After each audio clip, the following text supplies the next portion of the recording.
એટલે તમારી સેવાથી પ્રફુલભાઈ અહીંયા કીધું એમ ખૂબ સારી સેવા મળી રહી. મને પણ મારો અનુભવ એ કહે છે કે ભાઈ ખૂબ સારી સેવાઓ આપણા ત્યાં થઈ રહી છે અને નાનો માણસ આપણા ત્યાંથી ખુશ થઈને જાય એટલે કેટલા આશીર્વાદ મળે કે જેની પાસે કોઈ વ્યવસ્થા નથી, કોઈ પૈસા નથી, ઘરમાં રહેવાનું નથી. ક્યાંક ઘણી વખત એવો દર્દી આપણા ત્યાં આવ્યો હોય ને એને તમે સેવા કરીને સાજો કરીને મોકલો તો એ કેટલા આશીષ મળે. આપણે તો આપણી સંસ્કૃતિ છે કે આશીર્વાદમાં કેટલી તાકાત રહી છે.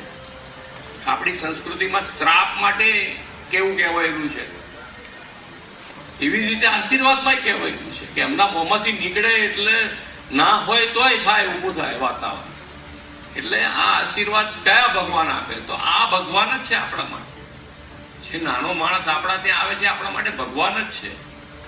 એટલે ખૂબ સારી સેવા આપણે સાથે મળીને કરીએ અને વિકસિત ભારત માટે વિકસિત ગુજરાત. અહીંયાથી કીધું એમ કે ભાઈ જે ડેવલપ કન્ટ્રી છે એમાં અને આપણા કન્ટ્રીમાં જે ચેપ જે લાગે છે એમાં 7% અને 15%નો એટલે ડબલ છે, આપણો રેશિયો ડબલ છે. તો એ ઘટાડવા માટેનો પણ આપણો પ્રયત્ન હોવો જોઈએ અને એ આપણો સહિયારો પ્રયાસ હશે તો આની અંદર આપણે રિઝલ્ટ લાવી શકીશું.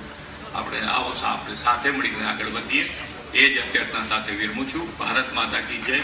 વંદે માતરમ. જય જય.